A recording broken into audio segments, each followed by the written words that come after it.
All right. All right. Shalom. Shalom. Shalom.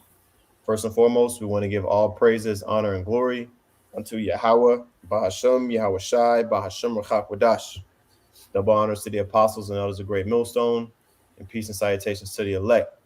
All right. I got the elder Yatazak here. I'm the brother Aina from GMS Dallas, and we're going to be continuing the series of Judges.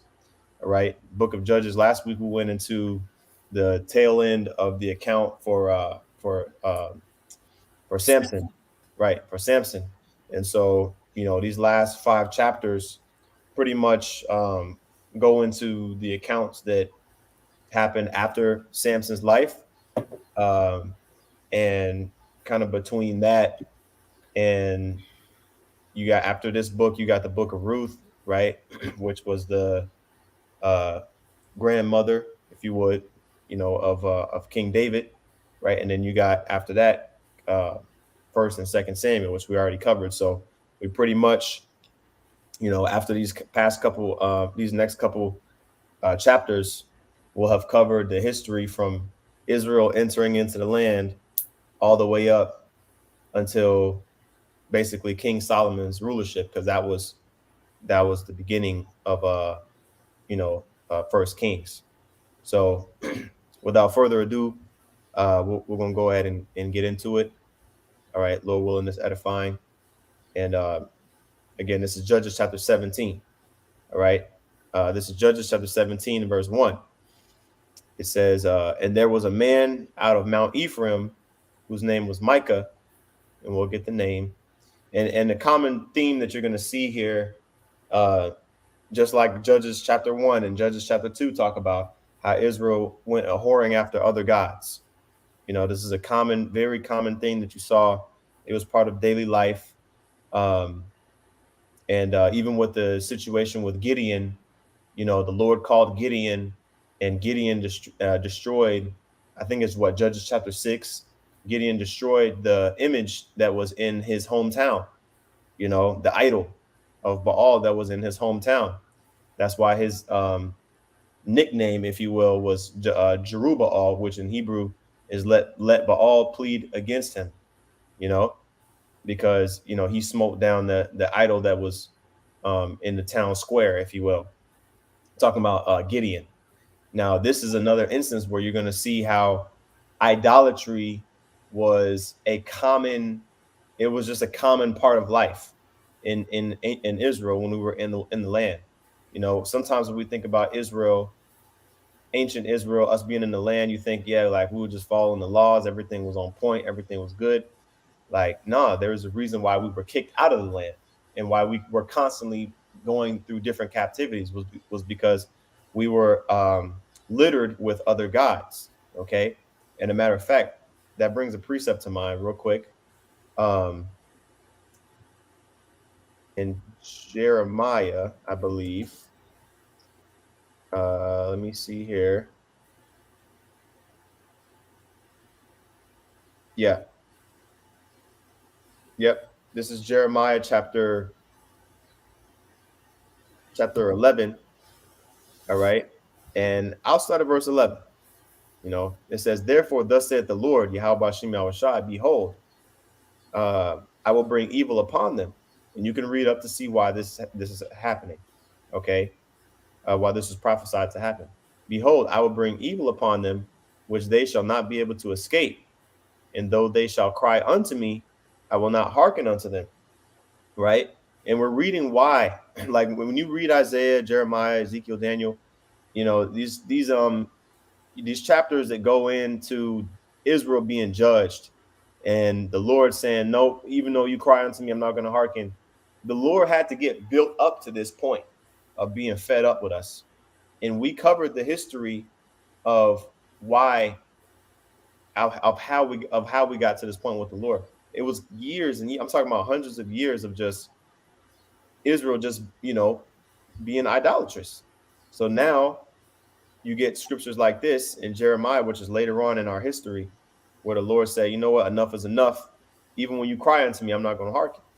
Right? It says, verse 12, "Then shall the cities of Judah and the inhabitants of Jerusalem go and cry unto the gods whom they offer incense, but they shall not save them at all in the time of their trouble.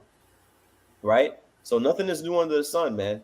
Okay, same thing that our people were doing during the time of Jeremiah, which Jeremiah was during the Babylonian, empire. Okay, leading up to us getting captured, the Southern Kingdom getting taken over and captured. Right? It says, um, but they shall not save them at all in the time of their trouble. For according, this is the point, for according to the number of thy cities were thy gods, lowercase g, right? According to the number of thy cities were thy gods, O Judah, and according to the number of the streets of Jerusalem, ye have set up altars to that shameful thing, even altars to burn incense unto Baal. You see that? So if you want to correlate it to today, New York, for example, New York City, they got First Street all the way up until 100 and 50th Street, right? Talking about just numbers. When you go to them older cities, Dallas, I don't really think they really have that as much, but certain cities, I know like Cleveland, they got that. Yeah, they got that over here. Oh, you know what I'm saying? Yeah. 14th Street, 15th Street, 18th Right. Street. Mm-hmm. Yeah, I'm off 18th and 14th. See? So the point being made is this was a very, very, very common everyday part of life. People have multiple idols in their houses. Okay. When I say idols, I mean shrines to different gods, not the, different little, we talked about, pocket idols, 1 foot size, 2 foot size, 3 foot, they were all over the place. It's a dude that live up the street. It's a dude that live up the street from me. When you pass by his house, he got a gargoyle sitting in the front yard. You see what I'm saying? That motherfucker sitting up on the porch, like he got it sitting on the porch, like he's watching over his house for him. Yeah, and our people were notorious for burning incense, meaning sacrificing unto these gods. That's how they were show their worship. They would say, okay, the first fruits of my increase or this or that, whatever, okay, I'm gonna take this lamb and I'm gonna sacrifice it unto this God so that I can get wealth. I'm gonna sacrifice it unto this God so I can get, I can, you know what I mean? And that's what the Lord hate, because the people knew about the Lord, the people knew about Yahweh, but they still were basically mixing and mingling with the Canaanite gods, right? Remember, you had the Philistines on the West Coast. You had certain cities that were scattered throughout the tribal allotments that were only Canaanite cities where there were no Israelites in there. So they were in basically in the world, like how we would say, but back in the land. And so I wanted to set the tone before I go into this chapter, because it's important to understand the culture of that time. Okay. And that's why you get certain scriptures like that, what we just read in Jeremiah 11. All right. So it says, there was a certain man of Mount Ephraim whose name was Micah. And that word Micah is Mayakawa. All right. It says, who is like unto the Most High. Okay. And there's multiple men who had that name. Okay. And let's see here. It says verse 2, and he said unto his mother, the 1,100 shekels of silver that were taken from thee, which thou cursed, and spakest of also in mine ears, behold, the silver is with me. I took it. Blessed be thou, And his mother said, blessed be thou the Lord, my son. So I guess he stole from his mother or something like that, right? And he told his mother, hey, I took it. And she blessed him for telling him the truth. And it says, verse 3, and when he had restored the 1,100 shekels of silver to his mother said, I had wholly dedicated the silver unto the Lord from my hand, for my son to make a graven image and a molten image. Now, therefore, I will restore it unto thee. So this kind of tells the tale of how idolatry, in the sense of making idols, right, was another thing. People would, it was another thing that was popular. People would make idols, right, and say, this is for the Lord. The Lord never called for that. So it's kind of like how you have Christianity today. You have Christians that think that, yeah, I'm doing the Lord's work. I'm reading out of the Bible, you know, but they're not, but they got it wrong. You get what I'm saying? Like it's the same kind of like misinterpretation, you know? Um, and so this is a very common thing. They'll call on the Lord, they know about the Lord, but they don't, but like they weren't really into the law like that. You know what I mean? Like it was still, you know, people didn't really know Yahweh Shem Shai, right? And so they would mix customs of the heathen with trying to, do good things. I'm gonna And, read this commentary real quick in the mm-hmm, bridge way. Right? It says the writer of the book has now finished his account of the activity of the judges. To this, he adds an appendix consisting of two stories, not necessarily placed in their correct chronological position in the book. It says that illustrate the disorder that existed in Israel during that period.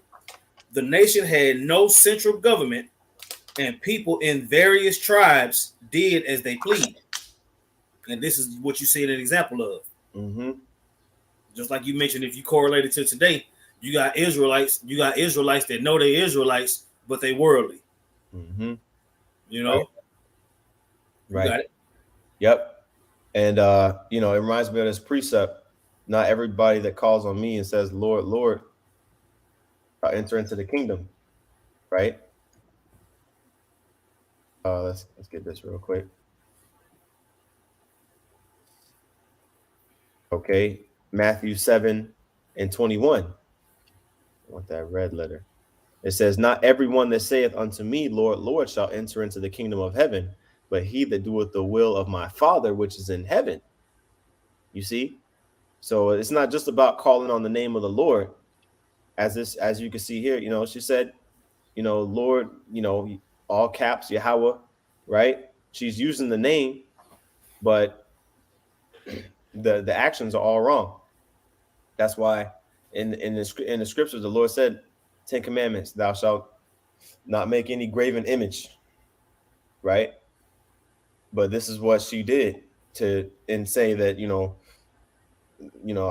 I dedicated this to the Lord. I'm gonna use this silver to make a graven image. You see, so it says, verse 4. Yet he restored the money unto his mother, and his mother took 200 shekels of silver and gave them to the founder, who made thereof a graven image and a molten image. Just like how you got back during when Moses was at the tabernacle. Moses was up there, excuse me, not the tabernacle, and he was receiving the commandments from the Lord for the 40 days, and in the top of Mount Sinai. And Israel said, well, Moses takes too long in coming. He must be dead. The Lord must put him to death. Hey, Aaron, make us a golden image. Make us a molten image. Here, take these earrings, smelt them all together, and make us a golden image so we can have something to worship. Because that's how Israel took on the customs of the other nations. They wanted to see a physical representation of the spiritual. You see, and that's the thing. The Most High doesn't have a physical image that he wanted us to erect. You see, the only thing that we had was the Ark of the Covenant. If you know what I mean, that's it. So these customs came from the heathen, right?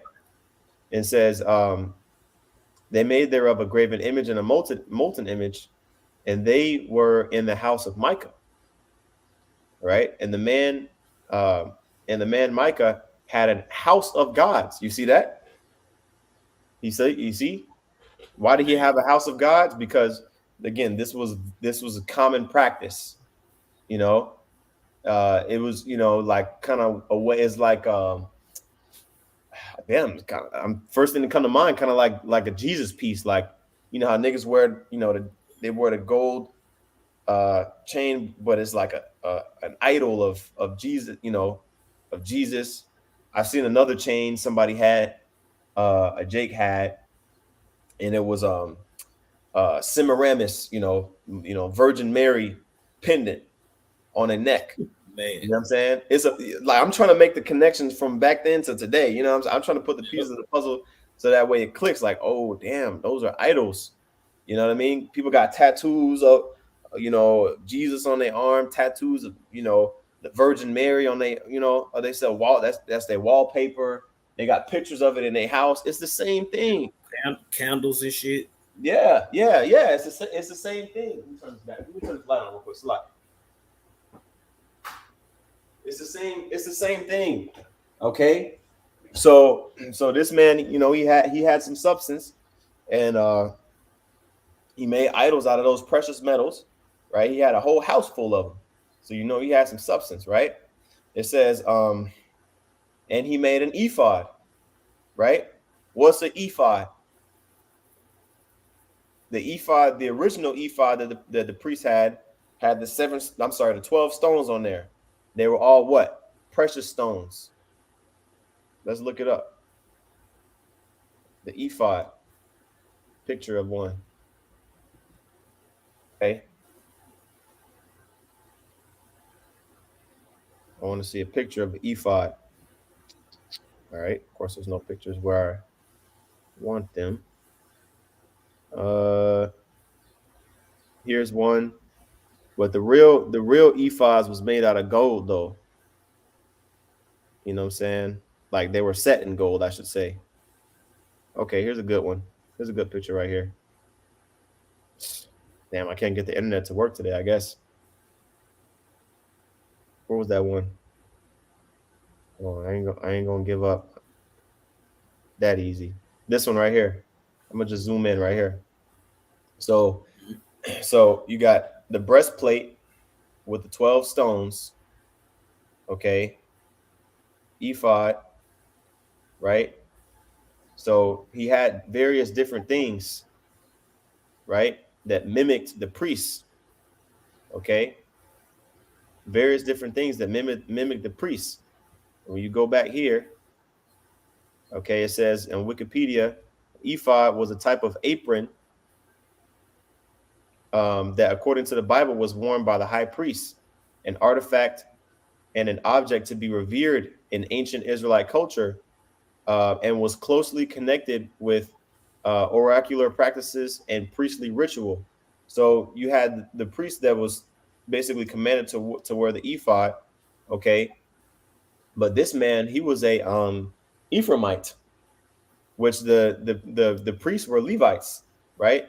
But he made his own ephod, and he made his own what to say teraphim. You know what I'm saying? Which is which was another thing that was used by the priests, right? And he consecrated one of his sons who became his priest, right? So he pretty much like, but the priest, it wasn't a priest of the Most. He didn't have the temple or nothing like that. The Most High set up. You just had the Ark of the Covenant, which was set up in Shiloh at that time, I think, or was it Bethel? Let me double check.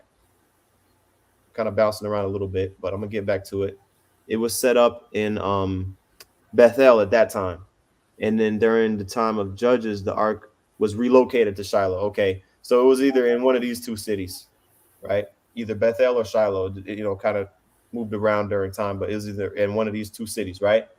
And so that was the only sacrifice that was consecrated by the Most High. Everything else that people did, they did their own stuff, right? That's kind of what I'm kind of getting around to. And Yeah, they you see it, and that's the spirit that you're going into there because we still in the book of Judges. Mhm. You see, you got all the judges that came and went, and at the same time, you got Jake, other camps doing what they want to do. Right. So you could always correlate what was going on back then to today. You see, you got some Israelite groups that use the name Yahweh Bashem Yahweh Shai. You got some that don't. You got some that make sure they got their fringes on every word. You got some that don't. You know, you got some that talk about the law, the law, the law, and then you got the prophets that's in tune with Yahweh Bashem Yahweh Shai that's letting you know it's about truth, faith, mercy, the more weightier matters of the law. You see? Mm-hmm. Go ahead. You mind if I get a precept real quick? Oh yeah, knock it out. All right. This is the book of Sirach, chapter 30, because I think this does a good job of describing overall the state of Israel at this time. I said, you see, I would say, when you see as we continue to go through this, you always had a remnant. You see, but this is focusing on what the not remnant was doing. You know what I'm saying? It goes in on the two accounts that we're gonna get into. Where the account that we focusing on today is showing you those that it told you in the commentary they was doing what they wanted to do. You Right. see, after all those judges, after each judge, the Jake got Mm-hmm. worse. They would Yep. repent, then they would get worse. They would repent, then they would get worse. Now you're seeing the tail end of this particular portion of history.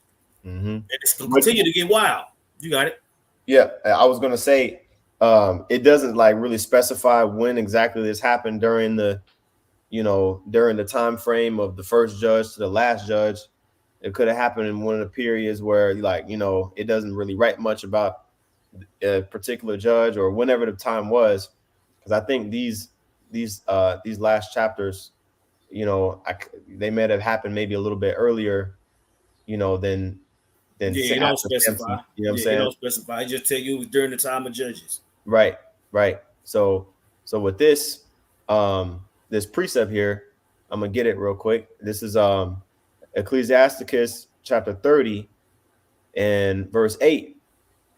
All right. It says, and a horse not broken becometh headstrong, and a child left to himself will become willful. Right. And basically, this is kind of the state that Israel was in. Like, we kind of became like wild, A wild wild olive branch. olive branches. Yeah. You know what I mean? Like wild horses, like, you ever watch, I'm sure you go on YouTube and look up how wild horses operate. They not on the same. It's like a wolf versus a dog. You know what I'm saying? Like, they both technically dogs, but you know, one of them is domesticated, the other one is wild, right? Same thing, it says a child left to himself, never got chastised, never got, or got a bunch of things that they don't appreciate, that they take for granted. He gonna become willful. So the Lord, he was slow to anger, and this is the reason why. If you ever wonder why, damn man, I hate my job, man. Why the hell I'm going to work today, man? I'm ready for the kingdom. If you ever got that thought, just go back and read the book of Judges. See how good we had it, and how bad we messed up when we had our own lands, we had our own sovereignty, we had our own laws. You see, we had our own, you know, everything, offspring, passing things down, no taxes, all that, and we gave it up because we wanted to go after a whoring after other gods. You see, and understand how upset the Lord was to put us in the situation that we're in 2024. Okay, so going back to this account here, all right, it says, um, let's see, one of his sons became his priest. Verse 6: in those days there was no king in Israel, but every man did that which was right in his own eyes. And there was a young man out of Bethlehem, Judah, um, out of the family of Judah, who was a Levite, and he sojourned there. Okay, so remember, the Levites were pretty much scattered. They didn't have their own land allotment, so They were pretty much sprinkled throughout the land. And there was a man. It says out. He dwelt amongst the tribal allotments of Judah, and he was a sojourner, meaning a kind of like a traveler, if you will. Um, Verse 8, it says, and the man departed out of that city from Bethlehem, Judah, to sojourn where he could find a place. And he came to Mount Ephraim, to the house of Micah, as he journeyed. Okay. It says, and Micah said unto him, whence comest thou? And he said unto him, I am a Levite of Bethlehem, Judah, and I go to sojourn where I may find a place. Right. So he kind of, would stay in one place and go to another place after a while, and so on and so forth. Remember, the Levi's job was to be, priest to the Lord. Right. So it says, and it was the other 11 tribes' job to provide the things that the Levites needed in order to be priests, right, to do their job. It says, and Micah said unto him, dwell with me and be unto me a father and a priest, and I will give thee 10 shekels of silver by the year, and a suit of apparel, and thy victuals. So he let the Levite, so the Levite went in. So basically, Micah was like, hey, I got some substance. He made one of his own sons a priest, even though his son was a Ephraimite. So he was like, oh wow, I got a real Levite, man. Hey, you can be my priest, right? And so verse 11 says, and the Levite was content to dwell with the man, and the young man was unto him as one of his sons, right? He paid him everything. So he stayed with him. It says, and Micah consecrated the Levite, and the young man became his priest and was in the house of Micah. Okay. So he did I'm sure, there was a certain ritual, put the clothing on, everything like that. And that was the young man's job. Okay. Then said Micah, now know I that the Lord Yahweh will do me good, seeing I have a Levite to my priest. Right. And this brings another precept to mind. Sometimes it's through different places where you got precepts in these types of accounts you got to pull from. Is this okay? We get this real quick. First Corinthians chapter 2, and let's see a good place. Verse 11. Actually, verse 14 is the point. All right. It says, but the natural man receiveth not the things of the Spirit of the Most High, for they are foolishness unto him. Neither can he know them, because they are spiritually discerned. Right. And so, just getting to the point on this precept, this man Micah, he didn't really know the Lord, like how we have a personal relationship with Yahweh Shem Yahushai and things like that back then, especially, and even today. But it's the same thing. Majority of people don't really have a personal relationship with the Lord. They're not spiritual.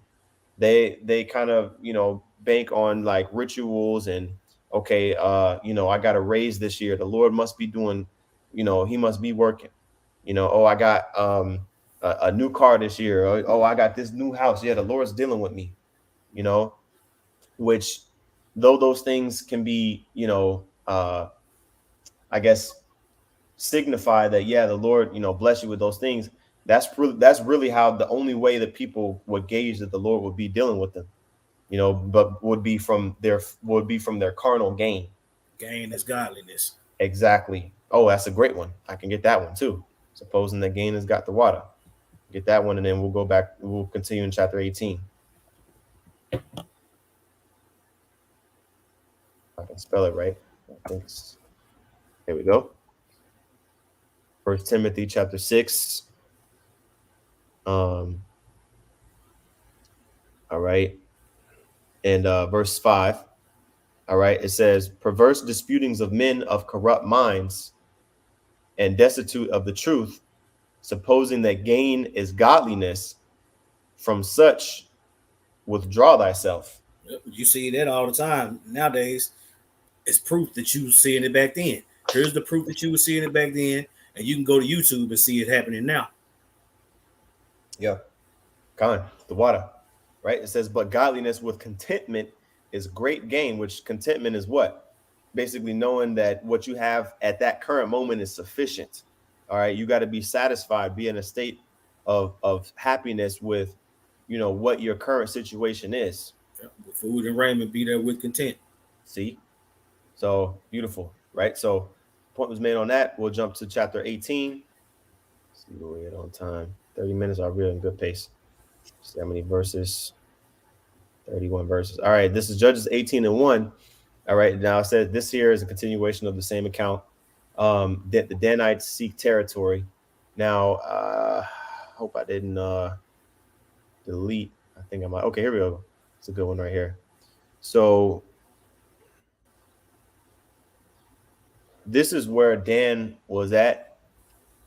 Um, this is where Dan was at. They didn't really have a whole lot of land allotments, and there was a time period where basically when they first entered into the land, they didn't really have anything.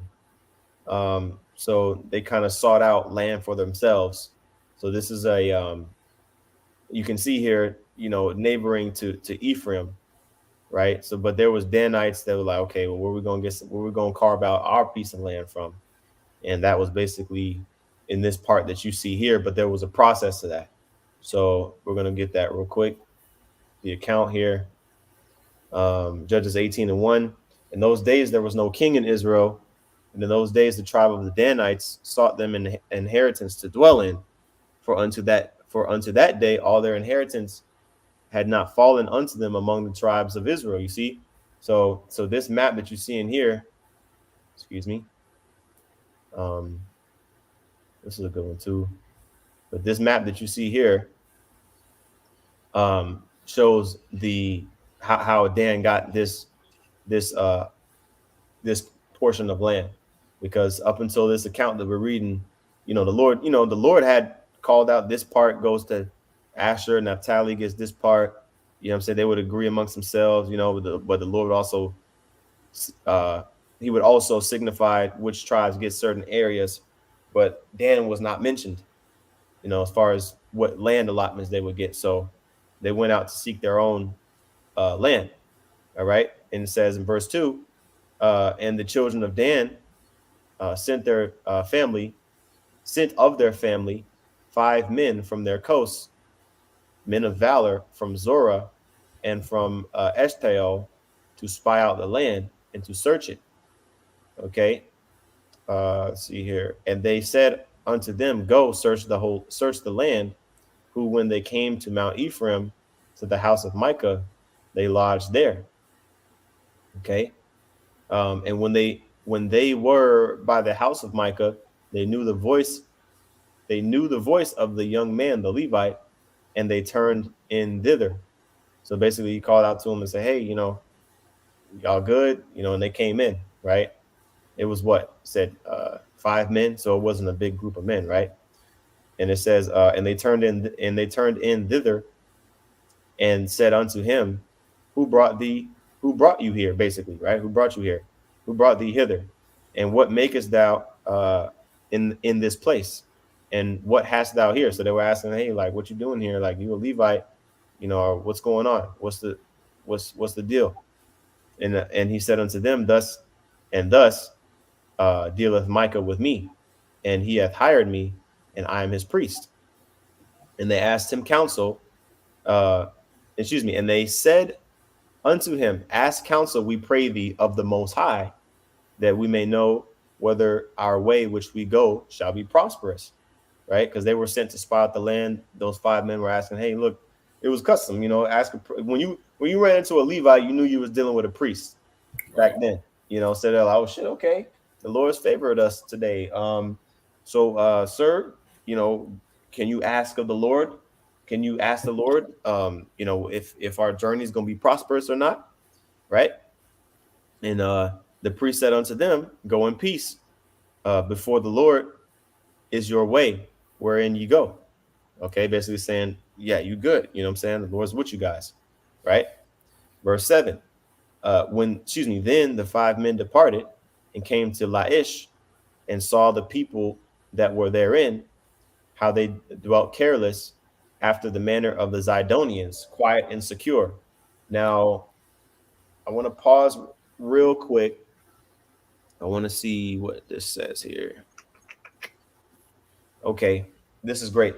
I'm going to read this paragraph real quick in the Bridgeway Bible commentary. It says, people of the tribe of Dan had never won complete control over their tribal inheritance on the Philistine coast.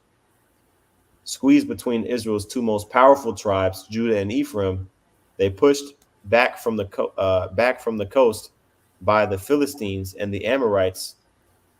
They were left with very little area to call their own.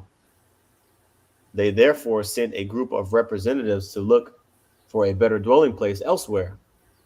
The men's journey took them through Ephraim, and they stayed overnight with Micah. They asked Micah's guidance concerning their mission and were encouraged by his favorable reply. It says, moving on, the Danite spies eventually arrived at Laish in the far north of Palestine, where they found a suitable area, fertile and well watered. Okay, uh, because we mentioned Tyre and Zidon; those are coastal cities, right? You know, and Tyre and Zidon are up here, but the Zidonians, I believe, no, they were Philistines. All right, so don't get the two confused. Zidon and Zidonians; those are two different things. But basically, on this map here, you got um, the northern part of Philistia. Actually, I think it was this one here. You can see the northern Philistine, right, on this left side of this map. So they push towards the coast. All right, and it says, and there was no, going back to Judges 18:7. In the middle, it says, and there was no magistrate in the land that might put them to shame in anything, and they were far from the Zidonians, and had no business with any man. And they came unto their brethren in Zorah and Eshtaol. Okay, remember, Samson was a Danite. Zorah and Eshtaol, we had that map pulled up last week, but it was, let's say, it wasn't really a big city, but it was like kind of in this area, right? So they went back to their homeland, to their brethren, and said, hey, look, this area over here is good, right? So this is what happened. All right. It says, and their brethren said unto them, what say ye? And they said, arise, that we may go up against them. For we have not, for we have seen the land, and behold, it is very good. And are ye still? Be not slothful to go and to enter to possess the land. So the five men that were sent out to be spies to spy out the land, they said, look, man, there's these Philistines over here. They out here chilling.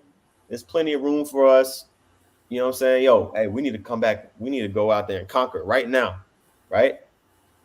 And it says, verse 10, it says, when you go, you shall come unto a people secure, and to a large land, for the most high hath given it into your hands, a place where there is no want of anything that is in the earth. So they were like, yo, we found a paradise area. Like, man, nobody's here. Everybody, you know what I'm saying? All we got to do is take these little Zidonians out and we'll be good. Right. And so it says in verse 11, and there went out from thence of the family of the Zanites, out of Zorah and out of Eshtaol, 600 men appointed with weapons of war. So they were like, okay, we're going to go to this area. We're going to conquer it. We're going to settle there. Verse 12, it says, and they went up and pitched in Kirjath Jearim in Judah, wherefore they called that place Mahan Nadan unto this day. Behold, it is behind Kirjath Jearim, which Let's just go ahead and look up the name of that city or that name there.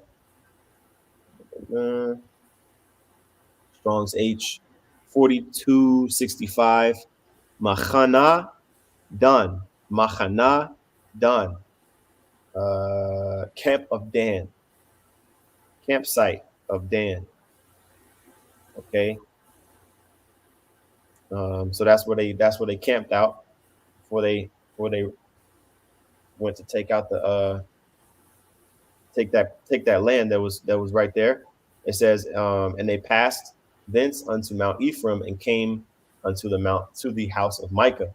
So on the way to that area where they were going to take over, they came past that same route and came past the house of Micah, right?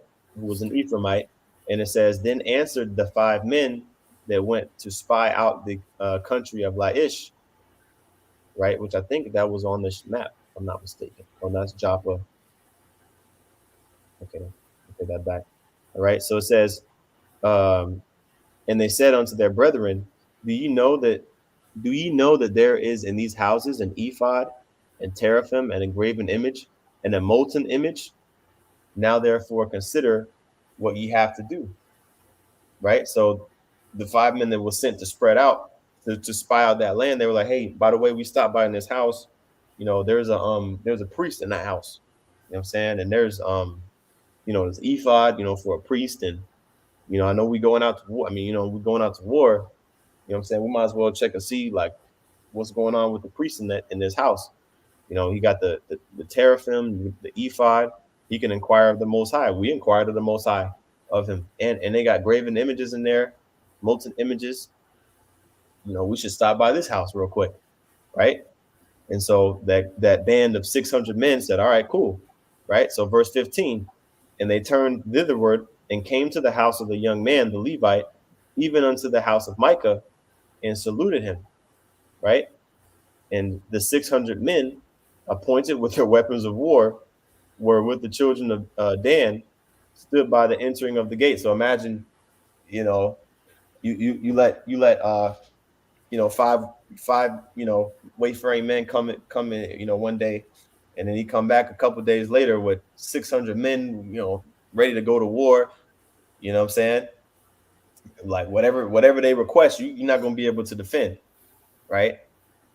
But it says, and the 5 men that went out to spy the land went up and came in thither and took the graven images and the ephod and the teraphim and the molten image. And the priest stood in the entering of the gate with the 600 men that were appointed with weapons of war. So the priest, the 5 men that was there, they went in and they took this, took that, took what they needed, right? And the young man, the priest, he just stood there, right? I mean, what can he do, right? It says, and these went into Micah's house and fetched the carved image, the ephod, and the teraphim, and the molten image. Then said the priest unto them, what do ye? He was like, the priest was like, hey, what y'all doing? Y'all just cleaning out my master's house. Like, what's going on? Right? And they said unto him, hold thy peace, lay thine hand upon thy mouth, and go with us, and be to us a father and a priest. So they were like, shit, man, look, bro, relax. We taking over we taking over the boat. You know what I'm saying? We taking this for us. We about to go settle in this land. We about to go slay some Zidonians real quick. You should come with us, right? They said, it is better for thee to be a priest unto the house of, excuse me, is it better for thee to be a priest unto the house of one man, or that thou should be a priest unto a tribe and a family in Israel, right? They were like, man, shit, you priest in this house, that's cool, but yo, hey, we need you. You called for bigger and better things, man. You should be our priest, be the priest of this whole, group of, and that's really, really what the Levites was for, like, was there for. Like, that was naturally, they were there for, being priests to different groups and towns. Like, there was supposed to be, a Levite priest in every settling, you know what I mean? Israelite settlement, right? At least there's multiple ones, but at least one, right? So you know, the young man, the priest, he was like, shoot, that's what I'm here for. I am a priest. You're right. Let me go with y'all. Right. So it says, and the priest's heart was glad, and he took the ephod and the teraphim and the graven image, and he went in the midst of the people. So he was like, all right, cool. I'm with you guys now. Uh, Con. right. Right. You see, he got drafted. Right. Big con. So it says, so they turned and departed and put the little ones and the cattle in the carriage before them, and they were a good way. And when they were a good way from the house of Micah, the men that were in the houses near to Micah's house were gathered together and overtook the children of Dan. So, talking about the Micah's neighbors, they were like, "Yo, bro, hold on, pause, bro, what you doing?" You know what I'm saying? What are y'all doing? Right? It says, and they cried unto the children of Dan, and they turned their faces and said unto Micah, what aileth thee that thou comest with such a company? Right? So they were like, man, what's these 600 men doing with you, bro? Like, what are you doing, bro? You taking everything out of Micah's house? What's going on? And he said, ye have taken away uh my gods which I made, and the priests, and ye are gone away. And what have I more? And what is this that ye say unto me? What aileth thee? And the children of Dan said unto him, let not thy voice be heard among us, lest angry fellows run upon thee, and thou lose thy life with the lives of thy household. Right? And I think it'd be better if I read this in the NLT just to get a better grip of the conversation. Right on. Um, all right, I'm gonna read it again. Judges 18 and 22.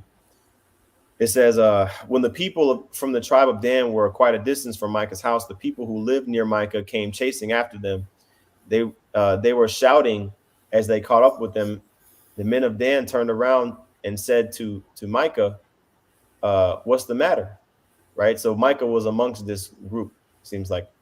It says, why have you called these men together and chased after us like this?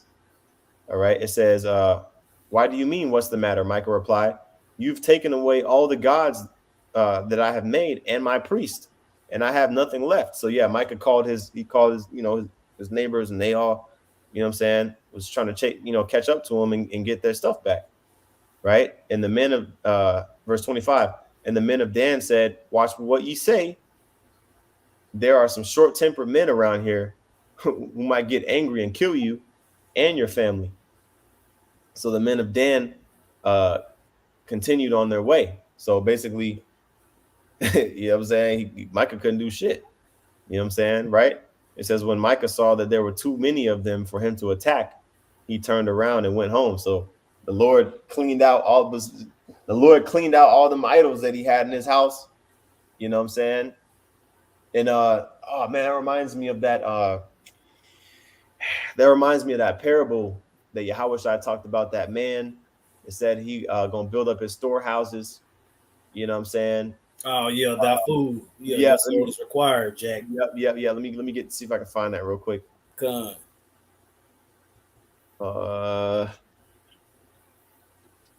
Yep, this is it. Luke 12. That's it.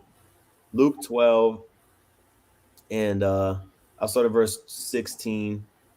It says, and he spake a parable unto them, saying, the ground of a certain rich man brought forth plentifully. Because you ain't gonna just be able to just run into that amount of gold to where you just making idols because you got so much silver and gold. He had substance, right? It says, and he thought within himself, saying, what shall I do? Because I have no room to bestow my fruits. And he said, this will I do. I will pull down my barns and build greater, and I will bestow all my fruits and all my goods. And I will say to my soul, soul, thou hast much goods laid up for many years. Take ease, eat, drink, and be merry. Right? And this is the mindset of somebody that has much, and they don't think about why the Lord gave them all that. So they just do. That's how Michael was. Michael was like, you know what I'm saying? He figured gain was godliness. Mm-hmm. You know, I got a priest. The Lord sent me a priest. You know what I'm saying? Mm-hmm. I got a priest. I got this. I got that. And then It was all taken away just like that. Mm-hmm. That's right. It says, verse 20, and here's the point, verse 20 and 21. But the Most High said unto him, Thou fool, this night thy soul shall be required of thee. Then whose shall these things be which thou hast provided? You see, because it's gonna go somewhere. When you die, okay, if you own a house, see, you know, we got apartments and shit, we don't own this. If most people, if they the next day, if they just don't wake up the next day, they might have a couple of things, but really, if you got a car note, that's going back to the bank. That's not yours, that's the bank's. If you're in an apartment, you can't pass an apartment down. That don't belong to you. You might get some clothes or some shit. That's about it. You know. But back in the day, uh, like I'll say it like this: you have a certain type of wealth when you actually have something to pass down. When you actually pass on, right? And so this man, he had a lot of substance. He had goods, land, this and that, right? But That's how these other Israelite groups are. They always want to tell you how much money they got and that the Lord dealing with them. But at the end of the day, they spiritually broke.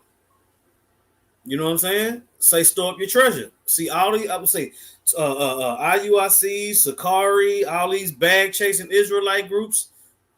When that time comes, what you gonna do? You right, see, you know what? Since our congregation is getting so much bigger, we got to do this. We're gonna do that. You never heard him say, "Lord willing." I've never heard Bishop Nathaniel say, "Lord willing." I've never heard Alazar, Bon Lawyer, say, "Lord willing." Not like I listen to them enough to hear it, but from the little time that I do listen to them, I never heard them say that. It's all about what they got going.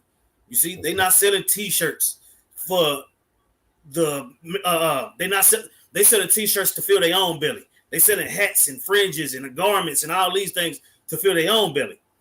You see, but when it comes to the doctrine, when it comes to understanding, when it comes to feeding the flock of Yahweh Bashem Yahweh Shah, they come up shorter than a midget underwater. okay. You got it. Yep. That's why Yahweh Shai said, matter of fact, I'll get it. Um, whenever you try to put something under a napkin and you don't After that, get James. We're talking about James Lord's 5. will. We should do this or that. Oh, okay, I got you. Yeah. This is Luke chapter 8 and verse 18. Okay, it says, Take heed therefore how ye hear, for whomsoever hath, to him shall be given, and whosoever hath not, from him shall be taken even that which he seemeth to have. Talking about your works, talking about the spirit of the Lord, talking about your faith, right? If you have a little bit of faith, you're going to produce some works, right? And you're going to be profitable in the work of the Lord, right? And then the Lord's going to give you more responsibility. He's going to get, more things to do, right? And whosoever hath not, whoever is not grateful for that which the Lord gave you, the spirit that the Lord gave you, the faith that the Lord gave you, it says, from him shall be taken even that which he seemeth to have. So he'll take it away quick, right? Even that which he seemeth to have, meaning, you thought you was eating, you thought you had this and that, you thought you was on the level and had the level of understanding, which really you just got a crumb of what's all available.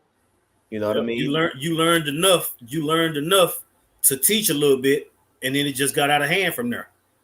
You Mm-hmm. see that the truth, which is glorious, which brought you in, you learned just enough to destroy yourself. Man, come on. Yep. Yeah, you did eat the whole roll. You took the part that you liked. You started to teach it. And you was like, "Oh shit, niggas are giving me money," Mm-hmm. and it's been a shit show ever since. Come on. That's right. I think it's James 3. Let me see here. Tongue. James 4, James 4. Okay. around 14, 15. Yep, that's right. This is James chapter 4, verse 13. It says, "Go to now, either say today or tomorrow will we go into such a city and We got continue." these t-shirts. We got these hats. We got these garments. Get your Passover tickets now. Yeah, we're gonna build a city. You know what I'm saying? And with the money that they earn, they think that that's God dealing with them. The Lord is dealing with them because they had enough people come to the Passover to where they can fill their own belly. Yep. Yep. Yeah, nigga sold so many garments, he popped up on a horse on their ass. Yep. You got to get your Passover garment. You know what I'm saying? What's that? ISUPK? What is it? What $200 per family and all this old shit, and anybody can come. Yeah, any nigga in the world can come. You know what I'm saying? But those treasures that treasure ain't being stored up in heaven. You know what I'm saying? They making it rain wherever they at. Yeah. How you gonna say you gonna build a school in the name of the Lord without saying Lord willing? Right. Like, let that sink in. That mentality was during the time of Judges with this account we going in with Micah. You got it. Yep. They don't put the Lord first. So it says, today or tomorrow we will go into such a city and continue there a year and buy and sell and get gain. Whereas, you know not they what shall be on the morrow. You know, meaning you don't know what tomorrow's going to bring. That's why Yahushua said, "Don't worry about tomorrow. Sufficient for today is the evil thereof." With food and raiment, be there with content. Mm-hmm. That's right. We all reading out the same Bible. Mm. You know what I'm saying? Matter of fact, read this in the NLT. See what it say. Yeah. Come on. All right. James 4:13. It says, "Look here." Oh, the title says, "Warning about self-confidence." Thank you, Elazar. Man. Thank you for the NLT. Yeah, okay. we I would say ain't no telling when the Gorilla Bible coming. Oh man, is that a real thing? Or I hope not. Hey, who knows? Shit. Gosh. It says, "Look here," James 4:13 in the NLT. "Look here, you who say, today or tomorrow we are going to a certain town, and will stay there a year. We will do business there and make a profit. How long? How do you know what your life will be like tomorrow? Your life is like the morning fog. It's here a little while, then it's gone." Right. So having understanding, we understand that when we do make plans, it's the Lord's will on whether or not we're gonna do these things. You see, man's goings are of the Lord. You see, whether you're doing something jacked up or you're doing something righteous, the Lord is controlling all those things. You see? Go ahead. Right. Yep. And this is written to the believers. This is written to the believers in Yahweh Shai. So, like how we have now, the admonishments and stuff like that, we're talking about Sakari now. It seems like they don't like certain admonishment scriptures that Paul, put out there. You know what I'm saying? When Paul was giving us the advice on how to deal in the spirit, you know what I'm saying? Right. Paul was giving us good advice on how to deal with daily life and all these different things while still keeping under your body. You see? Paul was explaining through the spirit on how to deal. No matter what the situation, whether it was what you was eating, you see, the laws that in the Acts 15 council, you know what I'm saying? He got on the boat and went to the elders to get understanding so that he could feed the flock properly, getting it straight from the horse's mouth.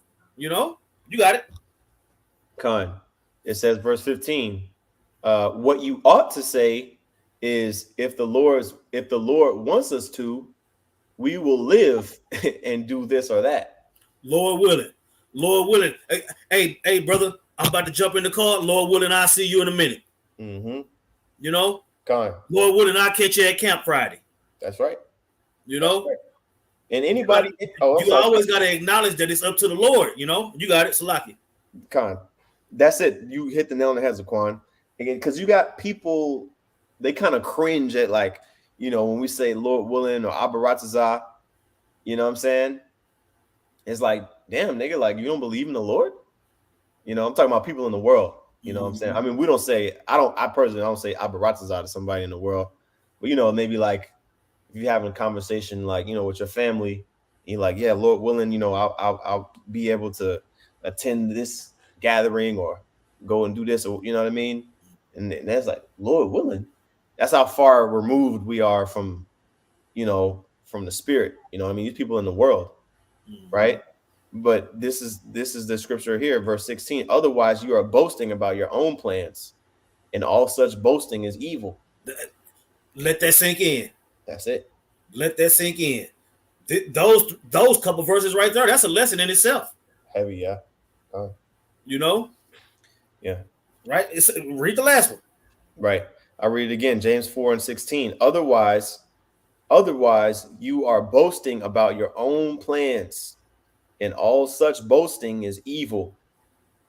See that? Read the So next line. it says, remember, it is sin to know what you ought to do and then not do it. You see, Jake know that they should say Lord willing before they make plans. Just on this level right here. You see, amongst other things that they do, that we have to call out through the spirit, or it's going to be blood on our hands. No, thank you. And what I say, I'll say, I will die for a brother. I will die for the brotherhood if that's my lot. But I'm not going to allow a nigga to get me killed Yeah. if that's in my lot. You know what I'm saying? Right. You got to always keep the scriptures in mind, and Jake just don't be doing that, man. You, Good. you got fringes on. You got fringes on, telling people what you gonna do without saying Lord willing. Man. You got it. Kind. All right. So we're pretty much towards the end of this Judges 18. I'm gonna switch back to the King James. Actually, you know what? I'll finish out in NLT since we already reading it. Judges 18, and back in verse 27, it says, then with Micah's idols and his priest, the men of Dan came to the town of Laish, whose people were peaceful and secure. They attacked with swords and burned the town to the ground. There was no one to rescue the people, for they lived a great distance from Zidon and had no allies nearby. This happened in the valley near Beth Rehob. And then the people of the tribe of Dan rebuilt the town and lived there. Okay. It says they renamed the town Dan after their ancestor, Israel's son, but it had originally been called Laish. And they set up the carved image, and they appointed Jonathan, son of Gershom, son of Moses, okay, as their priest. This family continued as priests from the tribe of Dan until the exile. So, I mean, the exile, I wonder what this refers to, because that would mean that it was written a lot later. But anyway, this is Judges 18 and 31. So Micah's carved image was worshipped by the tribe of Dan as long as the tabernacle of the Most High remained at Shiloh. Dang, this right here suggests that it's talking about the exile of the Northern Kingdom during the Assyrian Empire, which would have been meaning that this was written way later than when this occurred. But I'd have to look in the commentary. So yeah, but it says this carved image, which was a graven image, which was basically a stumbling block, okay, and a sin. It was worshipped by the tribe of. Look up that word exile right quick. Yeah, kind. Give us something. Yeah, I wonder what it. Let's go and do it after. Let's see here. Exile. Oh yeah, man. What the hell's going on? Where's that word at? Until the exile. Hold on.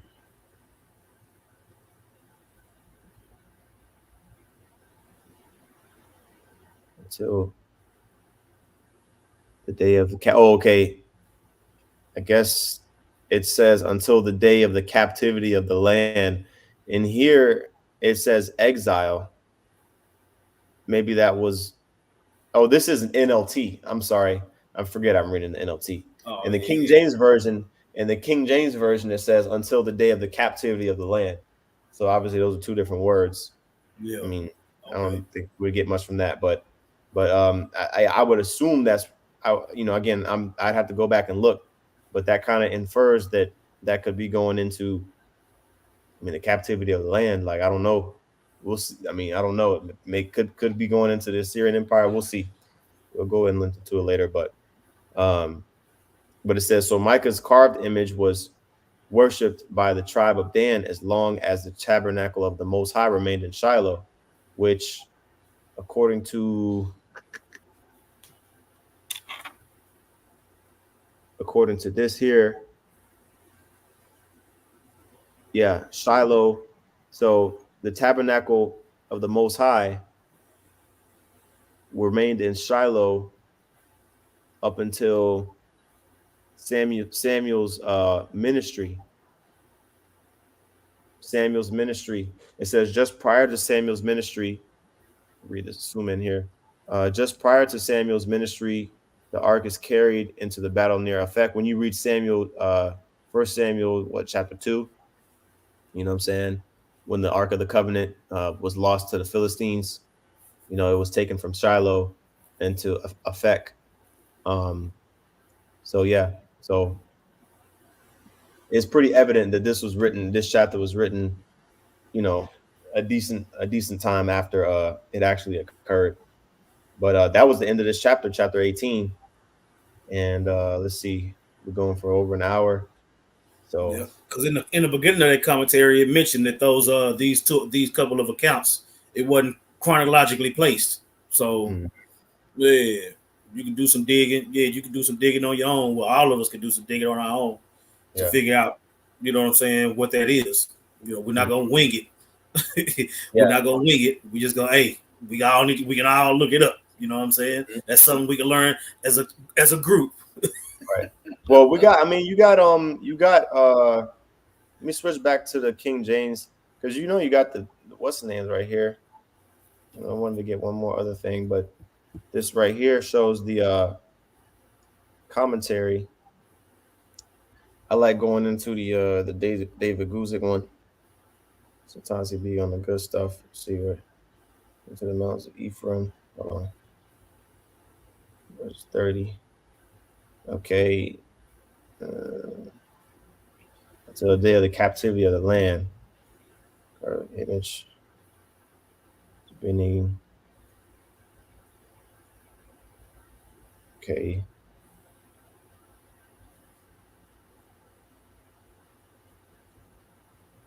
yeah, it doesn't really go into it. But I did want to get something here. Out of this commentary here, Bridgeway Bible commentary. It says, well, I'll just read these last two sentences. It says they journeyed on to Laish, um, and they were ruthless. Excuse me, where they ruthlessly slaughtered the people and burnt the town.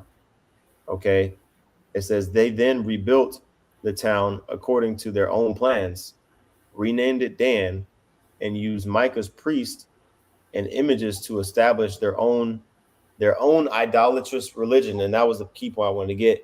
It shows here. It talks about how this idol and everything they had, that was off.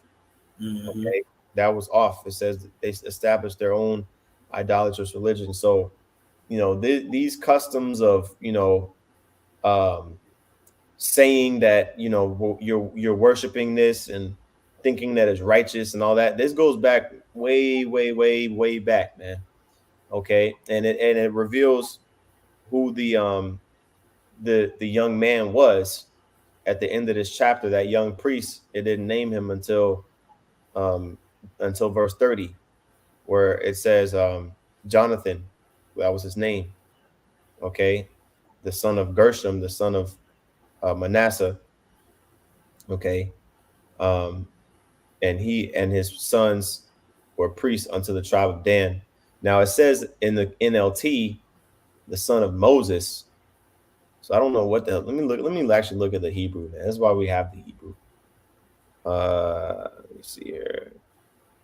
Yeah, it says Bon Manasha. I don't know why it says Moses in the NLT, unless I'm not about to look and see if it could be a clerical error because I know some. I know Moses' son was Gershom, but in this That's Manasseh, ain't it? it is. Bon Manashar, that's Manasseh, right? It is. But in the NLT it says son of Moses, would which you'd have to remove this na in order for it to be Masha, which would be Right. Moses. So I don't know what's going on there. I don't because it does say son of Gershom. I don't know. I'm not going like you said. I'm not going to wing it. Um, Yeah. but it just confirms that his, it says here that his name was Jonathan, the son, or excuse me, the young man that was that priest.